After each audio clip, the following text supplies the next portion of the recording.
everybody. Welcome back to the Mike Brunnick Show. We are very excited to be turning the corner and moving from a format where we introduce Valor advisors and me to the audience to where we really want to be, which is me interviewing interesting people, folks that are customers of mine, folks that are other practitioners, folks that are experts in their field, like today's guest. So very excited to introduce today's guest as our first external guest on the show.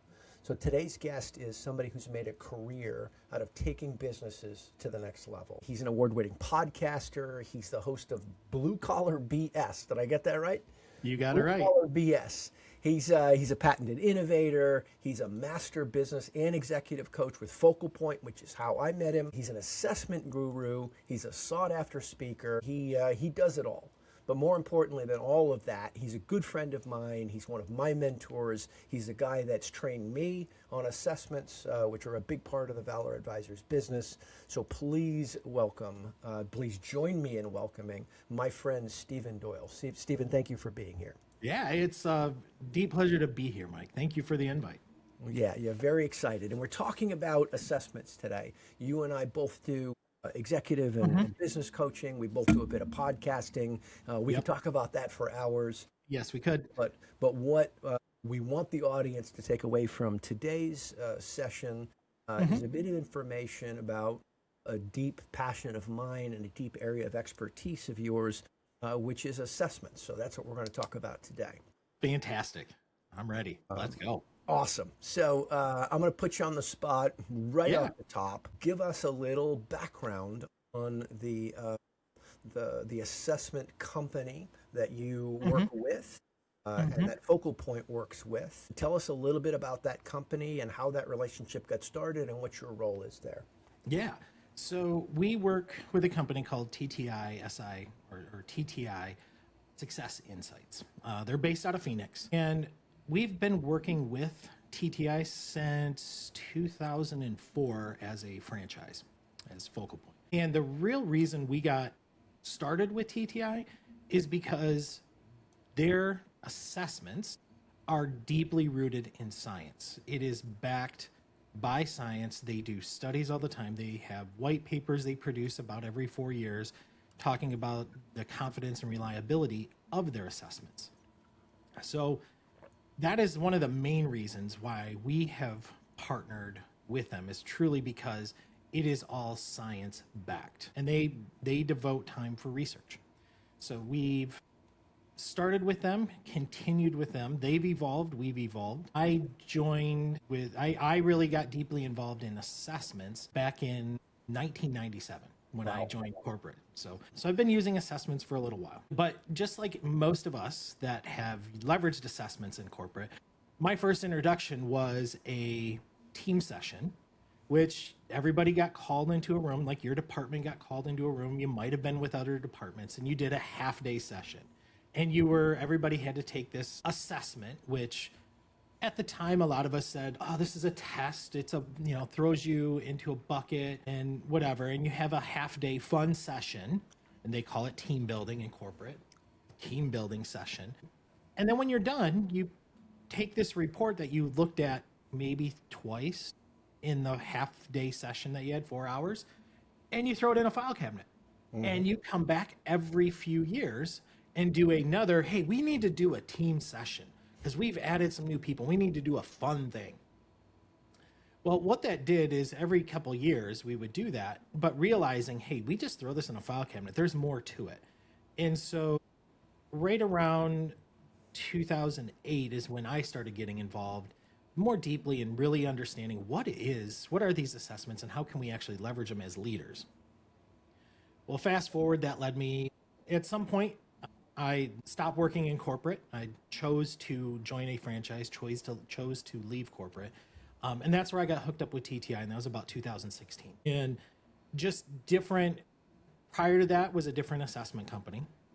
Similar things, but TTI assessments, they were more technical. So great for a technical person. I'm a recovering engineer. I do have a degree in engineering. So great for a technical person. And I could see how these things could, when you really try to understand yourself and try to understand a person, somebody as a human, how these really connect somebody. And when you really understand that, how can you connect other people? So that kind of led down this whole path of how do we, our partnership with TTI and the brain science that they do. And so now within the franchise, I operate and run our whole assessment center, which is in addition to all these behavioral assessments that we leverage from TTI. We also do ENPS 360s, things like that. And then as well as another aspect of our assessment center is our financial assessments, which are not part of TTI. So we'll put that off to the side for today. But that's kind of how we have evolved as one as a franchise, but also my background and experience within assessments. Fantastic, fantastic. And let's pull that thread just a little bit more. We've been throwing around the word assessment. I know that when I say, hey, I think we should start with an assessment when dealing with a client, for example, I'm getting ready to do an executive offsite for a big corporate client. We're going to do assessments on all 20 attendees in that offsite. When I say assessments, people say, okay, is it DISC or is it Myers-Briggs? And people think there's two assessments, and that's all there is to it. So let's double click on that a little bit. What do we mean by assessments, and what are the things that can be assessed, and what are the things that that TTI is good at assessing? So that's a really loaded question, because if we're going down the standpoint of like TTI assessments, they're more behavioral type assessments. So DISC, if you will, Myers-Briggs, if you will. But if you want to understand how people think and things like that, well, that's a whole different type of assessment. That you might be getting into Kolbe assessments, which measures something completely different than DISC. Or you could be getting into the Hartman Acumen Index. Again, completely different than DISC. Now, they all have a place. And the glue that holds it all together, the provider, your coach, your consultant, your deeply rooted practitioner, they're the ones that bring these assessments to life. So it's really, first thing is understanding what you're trying to measure and why,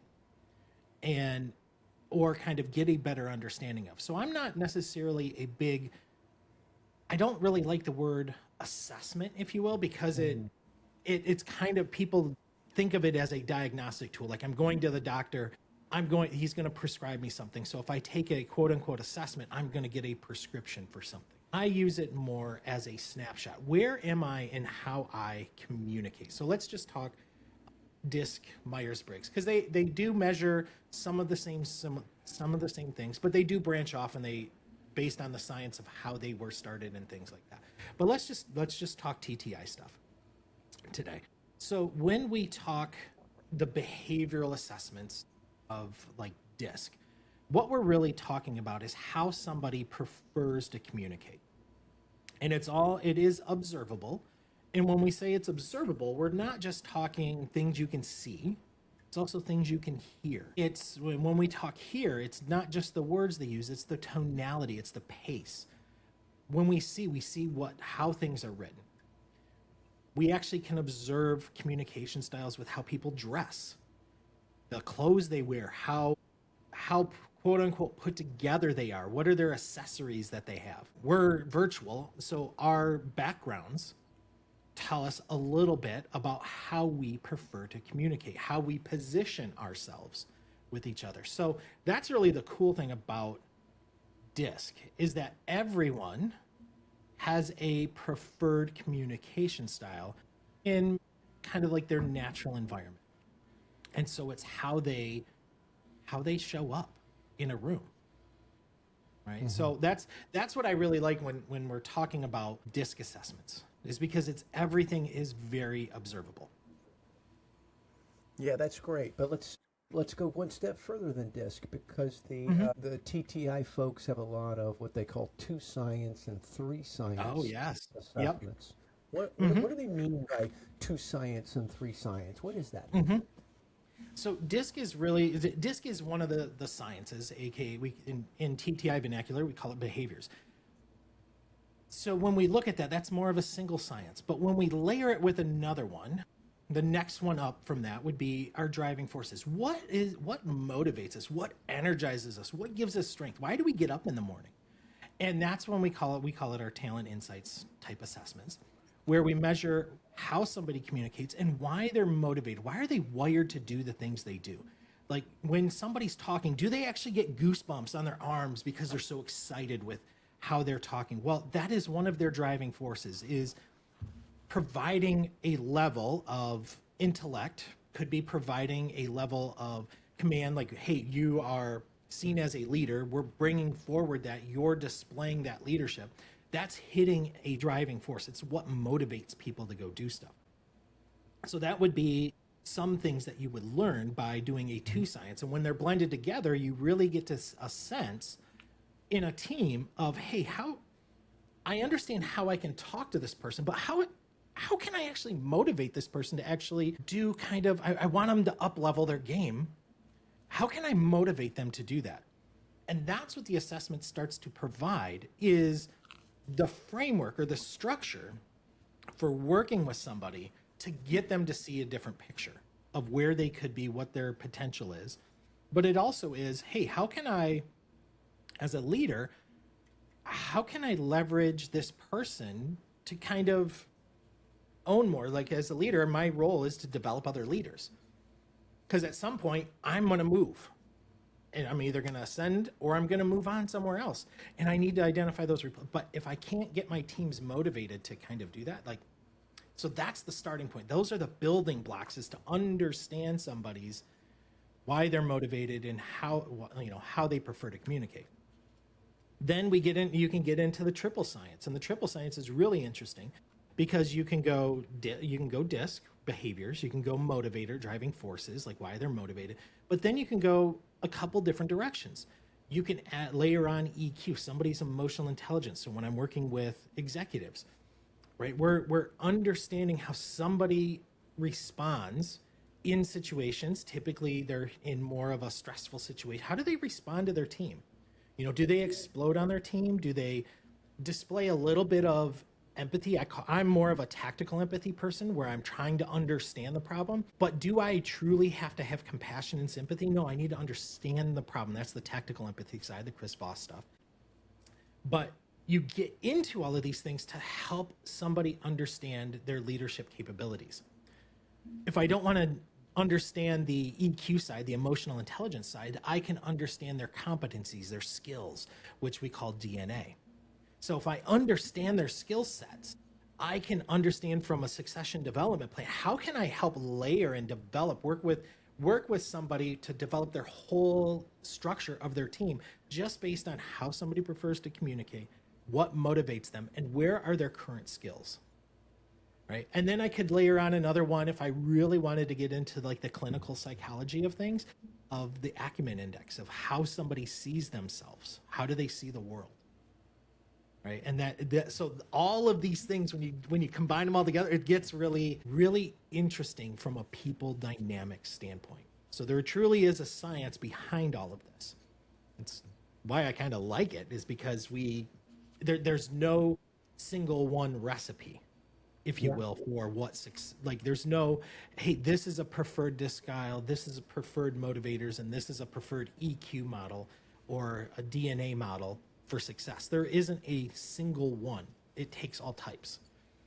So there's lots of different lenses to look through. Yes. And looking through a combination of lenses can provide you with a more comprehensive picture of that person, how they make decisions, how they communicate, what's important to them, what they're good at, etc.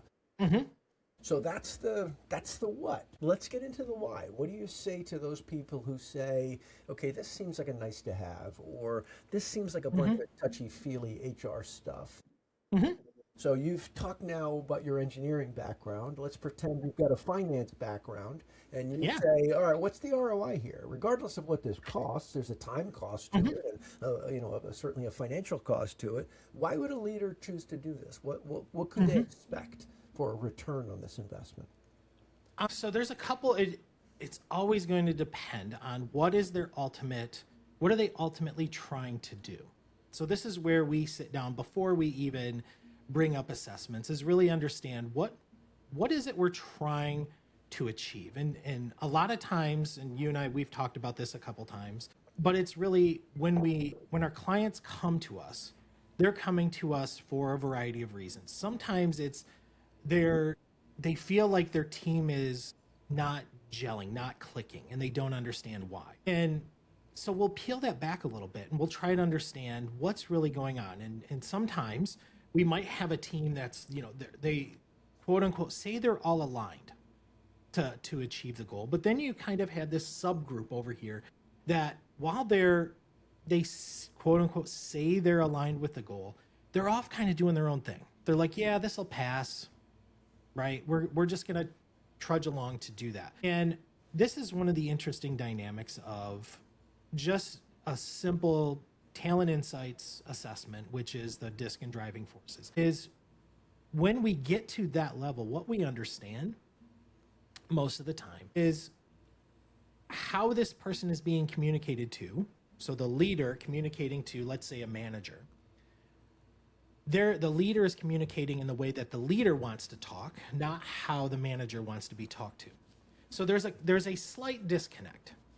But what we really understand is how this manager is motivated is completely opposite of how they're doing the job, and how the leader is informing them that they either need the job done or they're kind of allowing that leader to figure things out. And so that leader is then using their driving forces onto their team and going, well, I know, let's just talk, somebody's driving, the leader may be very structured. So if we're talking finance, typically we're very structured. We have a set rules, we have set procedures, we're going to do things in a set way. Now, if you have somebody like me that's a manager in that role, I'm not very structured. Yes, I'm a recovering engineer. I understand that there is a time and a place for structure, but I am more of your skunk works style of engineer, where you give me an idea and I'm going to go figure it out. I am the FAFO type person. I'm going to make mistakes and I'm going to figure it out. But I am not motivated to do things in a very succinct way. I'm more receptive. So if somebody's very structured, I'm very receptive in my motivators. I am going to say, okay, I understand why this is the case, but you know what? There's a lot more things that could be done differently. And I'm not going to hurt anybody or hurt anything, but I'm not going to do what you told me to do in that way. I'm going to do it a different way. Now, leaders, when they see somebody doing that, there is immense conflict. And if leaders are not trained to deal with that conflict right away, it festers and it builds. So now we have a deeper disconnect because why we're motivated in doing things is completely opposite. Now we're not wired to handle conflict. So how we communicate is at a disconnect. And now we have this silo just building and everybody is seeing this tension rise. All because as a leader, we couldn't stop and identify and just put a pin and go, okay, so as this building, what's not getting done? There's tension, there's stress. All of that stuff that you might say are all non-tangibles from an ROI perspective. But let's break it down into ROI because we're talking finance. There is time that we're going to spend, our time, our salary, the company time, the company salary. Everybody involved in this quote unquote dysfunction, as the dysfunction grows, you are wasting more time. You also are creating a disconnect of employees. So now they're disconnecting from the job. As you're doing that, again, more time is being associated with the waste in the churn. You have employees talking, not being as effective. So all of that helps to transpire into how do I rein this back in so that my employees and the team are not being quote unquote, like, what's the word I'm trying to find here? But they're not wasting time. They're not wasting resources. And now we're back to billable hours that they're actually working on versus all these non-billable hours because we can't deal with the dysfunction in the team, all because I don't understand this person as a leader. So that's where the real ROI comes back into. And then the other part of the ROI into this is the efficiencies. You might, as you're understanding, like, hey, maybe this person they'll challenge the status quo. They may find things that are a bit more effective in how things can be done. So you might actually find some actual like takt times, turnaround times that actually improve from somebody like this. Yeah, super. Let's talk a little bit about misconceptions. Yeah. we talked about the first one, which is, well, this is just touchy-feely. It's cool to understand people, but it doesn't really have an impact on bottom line. You just told us why it does. And we'll get into that, I think, a little bit more here in a minute. A lot of our listeners are executives and small business owners, so people that have to make decisions, people that have to lead people. So let's talk a little bit about some common misconceptions of these types of assessments. The first is people say, hey, my people are worried about taking an assessment because they feel like they're going to fail. What do you say for people that are afraid of failing an assessment?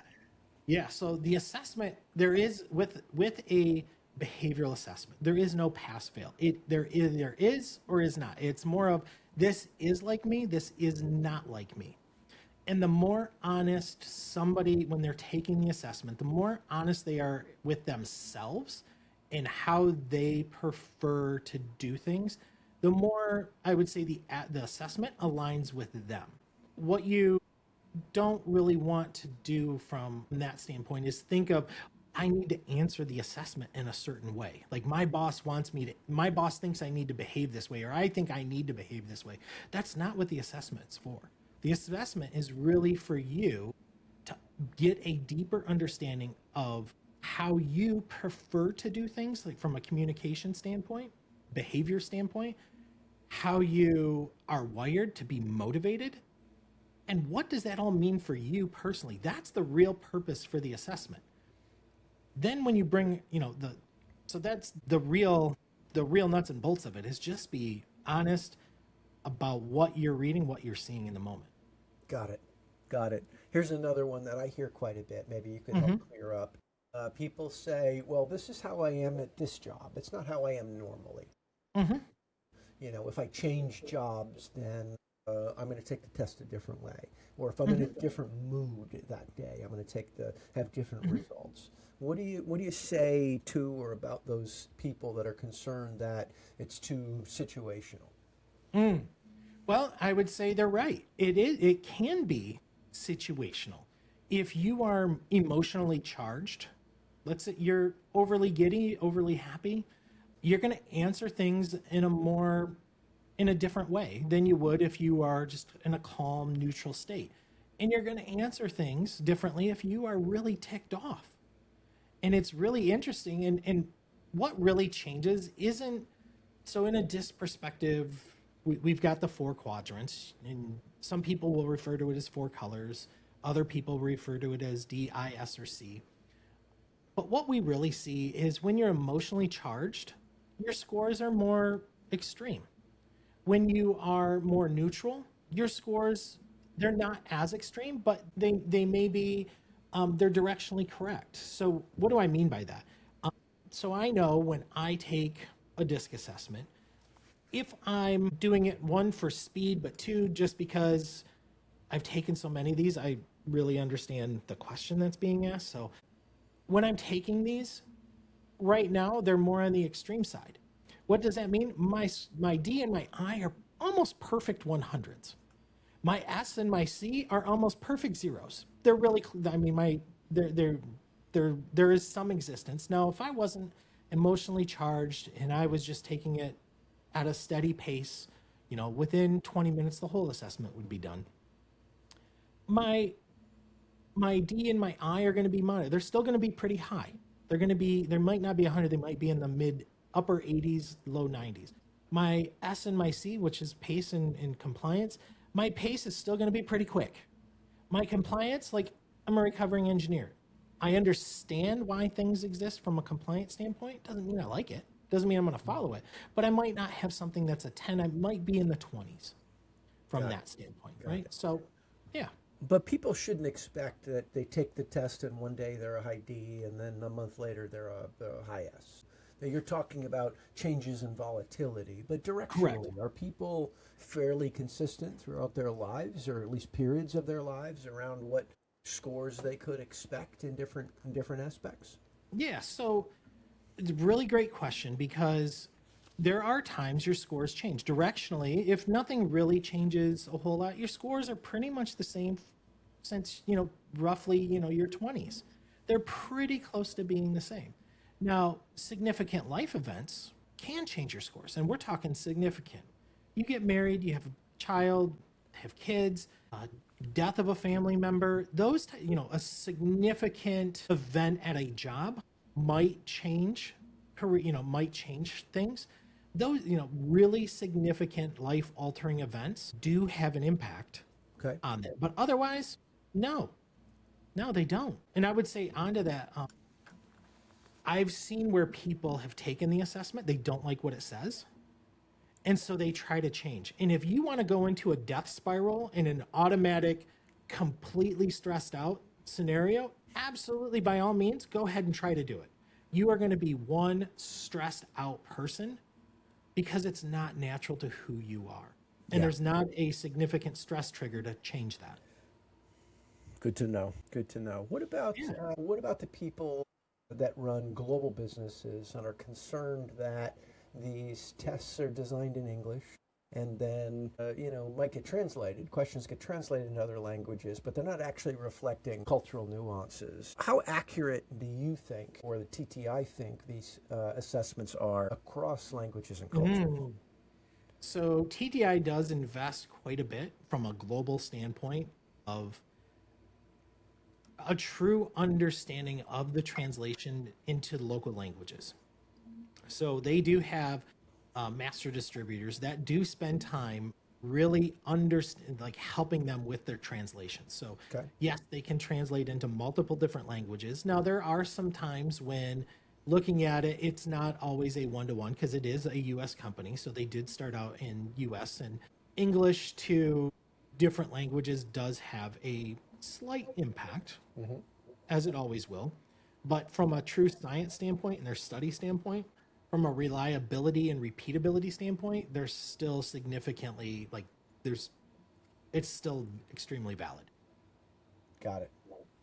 What do you say to those folks that say, look, I can get a pretty accurate understanding of somebody's behavioral style, decision-making process, even their internal motivators by plugging everything I know about them into a Gen AI tool and, not paying for an assessment, but instead just asking Claude or somebody to, what kind of person is Stephen Doyle, for example? What would you say to somebody that has that concern, and then just jump right into other aspects of how Gen AI works in with some of these tools? Yeah. So this is the interesting thing. If you were to plug in, hey, tell me what you know about Stephen Doyle Jr. online, how I personally present myself online is not how I prefer to communicate. So it is going to get you directionally, it will get you there. But what it will tell you, because I've done this, is it will tell you, because I'm an engineer, it automatically, this is where Gen AI assumes, because I'm an engineer, degreed engineer, I have a high compliance. I don't. Don't bore me with the details. If I want details, I'll go look for them. But from a dominant standpoint, yeah, how I communicate, very direct. Yeah, absolutely. That's pretty accurate. But as far as everything else, not as accurate. Now, somebody that's trained in this will pick up and see, yes, I can see and observe, like we're virtual. I don't, in recording. So you can see some of my hand gestures and movements. So you can understand that that has an aspect on how we communicate. There's the tonality difference, the excitement, things like that you normally wouldn't pick. You're not going to pick up online. And AI doesn't pick up on that. As a practitioner, or somebody that's knowledgeable enough, you have to be able to put that into the AI to do that. So it will get you directionally in a direction, but is it 100% accurate? Absolutely not. And there are a lot of different tools out there to read stuff to get you directionally correct. The real thing is the difference between the assessments and AI is the assessments you have actually put information in as a person, and those assessments are rooted in the science, where AI is all about the observations. Now, right, the traditional base layer, all the knowledge of how DISC was created and things like that, all the LLMs, they have all those learning models, they all have the basic stuff from a categorical context. All the nuances that the assessment providers have, it doesn't have that. We as people have to feed the AI that. Is this real? Is this true or not? So that's the true difference of for me, AI will get you close. Taking the actual assessment, and we're not talking the free ones, we're talking the detailed assessments, will actually get you a true picture of how who somebody is, how they operate. Fantastic. Yeah. What do you say to those folks who might use their assessment results, and most notably their DISC profile, as an excuse for their behavior? Well, don't ask me to do any details because I'm not a C. Hey, one of the I's should be in charge. What do you say to those people that understand the tendencies of themselves or others just well enough to then oversimplify, pigeonhole, or excuse? I mean, me personally, when I see that, I get very irritated with people personally, because it's a limiting factor on what they're ultimately telling me as a person is, and as a leader, is they are tapped out. They are going to be in that role, and that's totally fine. If you want to have that standpoint, so this is me as a leader, you want to have that standpoint, great. Don't come and ask me for a rate. You are now telling me you are not capable of doing anything further. But as a leader, I'm also going to look at it, go, okay, I'm going to lean into your strengths. This is where you have told me you want to operate and play. Great. I'm going to put you there, and don't be surprised when nothing else happens, because you have noted that you are not willing to be a team player and actually look at things through a different lens. Now, some people would say, well, that's kind of a very aggressive, assertive move there, Mr. Doyle, right? Because, you hired somebody to do a job, and now you're telling them, well, you're doing the job, but you're clearly not capable of doing anything different. No, I'm not telling them. They told me that. I am just further clarifying in a very direct manner. You've clarified this is where you are. So that's more my approach. Now, if I was looking at it purely from an assessment perspective, okay, fine. That's not your strength. Great. Is that something you aspire to do? Is that a characteristic or a behavior that is needed for advancement?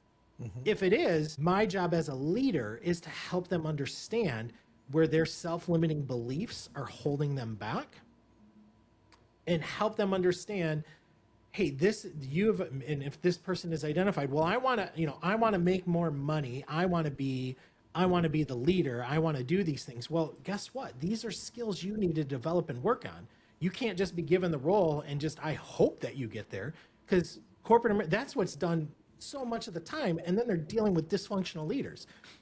Help them understand where their current skills are and how they need to maybe adapt in their role to get to that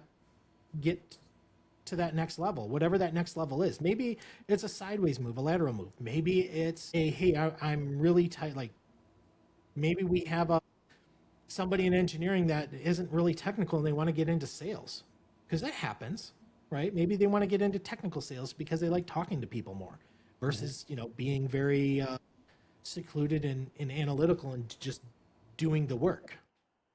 Got it. Right. So that's how I personally move on from those people with the self-limiting beliefs. Got it. No, that's helpful. Let's talk a little bit about what we'll call signal versus noise. Okay. What are those things that people think is important and sometimes isn't, or those things that might surprise our listeners for elements that, for you as an expert, for example, when you see a report come in, let's say it's a 3 science report on, behaviors, DISC, driving forces, motivators, and emotional intelligence. So you've got all 3 of those things in a single report about a single person, 70 or 80 pages of incredible detail about a person, and I handed you that report, and you wanted to understand that person. Where would you go first? Where do you find the strongest signal? And what are those things that might surprise people as far as, what are in fact important traits? So this is a very interesting dynamic question, because it's going to depend on where that individual is. So if I'm dealing in corporate and I'm working with let's say I'm working with an executive. First thing I go to is the EQ. I want to know how you are going to respond to situations. So I immediately go and look at scores. If I see EQ scores in the 90s, literally calling BS. Calling BS. Because I'm gonna play around in that for a little bit. And I'm gonna look at performance. I'm gonna look at where do your employees see you with this? The next thing I'm gonna look at is why you're motivated. Right? You're motivated in this executive role. Is it truly an ego thing? Because it will, you can pick up on that. Are you really helping develop future leaders? So as a senior executive, yeah, you got to that role, but how are you helping develop the company to really develop the next level of leadership? Right? You still have to do your job, but your new job is to develop stronger leaders. So are you capable of doing that with how you're motivated? So EQ, how are you responding in situations? The drive, like, why are you motivated? And then the next thing I'm looking at is the difference between how they communicate and their EQ. So if I have somebody that has low EQ with high dominance, I'm really going to really look at toxic leader, an organization that feels very unheard. Mm-hmm. So I'm going to be looking at those types of factors in situations. Maybe we have a very nurturing leader. So, because leadership, it's not one style. So this is kind of goes back to the other thing. Leadership isn't just one style.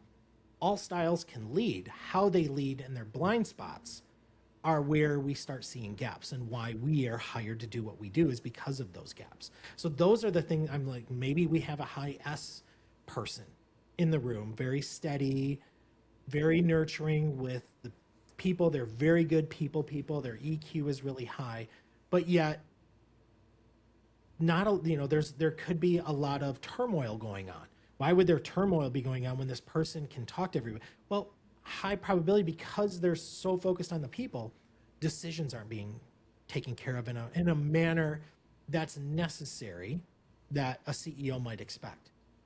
So while your people love you, the business doesn't, because you're not making those decisions quick enough. Fantastic. And you're too worried to make a decision. Fantastic. So those are just some examples. That's great. That's great. I'm going to ask one role specific question. Again, we've got a lot of folks listening to the podcast that are executives and leaders. Mm-hmm. But one of the things that we focus on at Valor Advisors, and that a lot of our clients focus on, is do we have the right people in sales jobs? So is there a set of indicators to say whether or not someone is likely to be a high performer in sales? Do they have to be a D, or D's terrible at sales, and that's DISC? Are there motivators? Are there driving forces that make somebody good at sales? What are those data points that might indicate somebody's likelihood to be a high performer in sales? Oh, really great question. So all DISC styles excel in sales. Right. So being a high D, you can be pretty direct, but you can also really suck at sales because you're so direct. Yep. And you're not as compassionate in understanding what people's needs are. You're so motivated, like you could be so motivated on finance, like completing the sale, like winning the sale, like, hey, I'm going to be the top salesperson. I'm going to make the sale at all cost. Well, I look at the definition of somebody being successful in sales, not just by what they produce for the company in terms of revenue, but how does that impact everything downstream? So what I mean by that is somebody could make the sale, but we're not capable. We have to put an immense strain on the organization to make this happen. But hey, I made the sale. It was $100 million. I made the sale. Pat me on the back. Well, now I have to invest. Like, great, you made the sale for $100,000. It's going to cost us $300,000 to complete the sale. So you have competing things. Now, back to that point, all DISC styles can do it. Different motivator, why people are motivated, there are some triggers for top sales professionals. People that focus on ROI, that's very resourceful, always top sales performers. So I'm looking at their motivator, like, are you really resourceful? Meaning, are you going to help figure out how to actually get this sale across the line? The other thing that we haven't really talked about, but it's a layer of DISC, is somebody's behavioral hierarchy. The behavioral hierarchy that people have, there are certain nuances within the behaviors that you really want to see top sales performers have. Top sales performers are typically, they could be customer oriented or people oriented, but they also are wired to win. Mm-hmm. And they're wired to have those conversations. So when you don't have those things, it's not that they can't succeed. They're just not going to be those go-getters. They're not going to be the people out there leading the charge. But it doesn't mean that they still won't be successful. So for me, I'm looking at, from a motivators, how resourceful are they? And I'm looking at their communication skills of how they interact with people. So those are kind of the key things. The other thing, the third layer onto that is EQ. I'm looking at the social side. How well can they read the room? If you can't read your audience and you can't project out based on what they're seeing and feeling, you're not going to have a sale. Yeah, it's hard. Certainly hard. I always look at it like height in basketball. You can be a great basketball player at 5'6". It's just much harder. Yeah. And not everybody who's 6'7" is a great basketball player. Correct. But that resourcefulness that you talk about, and that competitiveness, and that ability to read others, those are indicators that have a much higher likelihood. Like I said, it's like height in basketball. Having it doesn't make you great at basketball. Not having it doesn't make you bad at basketball, but it's just harder to be a great sales rep without those things. All right, that's super helpful. Okay, time for one last question. This has been great. You and I could chat for hours about this. You and I have chatted for hours about this, but we won't subject our audience to that today. So if somebody is ready to start using assessments effectively, what's the best place for them to start? As in a company starting, or a person starting, or help me understand that question a little bit more. Yeah, our listeners are mostly leaders of small businesses or of departments within organizations. Okay. So how would they get started with assessments? Honestly, one, it's contacting first. It's really understanding why you want. Like, what are you hoping to gain from getting started with the assessment? What is your end game? And then it's finding a practitioner like Mike, like myself, somebody like us that will help you, guide you, coach you along to achieve that, right? Because that's, we've studied this stuff. This is kind of our jam. This is our sphere of influence, and we're here to help guide you with that. So those are kind of like the first two things to do is really, what are you hoping to get out? Have a clear understanding of that, and then find a practitioner to help guide you, because at the end of the day, you're great at your job. And could you be great at doing this? Yes, you just need go study it, go learn it. And then you could go do it on your own. But now we're going to trade time for money. Yeah. Help, because we want to do it quicker. Find somebody that can help you achieve those goals quicker. Perfect. Stephen, how do people get in touch with you if they want to? Yeah, you can find me on LinkedIn. It is Stephen Doyle Jr. That's how you find me. It's with a PH. So LinkedIn is one way. You could email my website's on there. It's just Stephen Doyle at .focalpointcoaching.com. That's the other way you can get a hold of me, and it has all my contact info there. LinkedIn has all my contact info. So those are the two primary ways to get a hold of me. Amazing. Stephen, this was really great. I'm sure that the folks listening got a lot out of this, as I always do every time we chat. I appreciate you coming on the show today, and I appreciate you sharing your wisdom with us. This has been terrific. Yeah, anytime. Happy to do it. Fabulous. Thanks. All right. Thanks, Mike.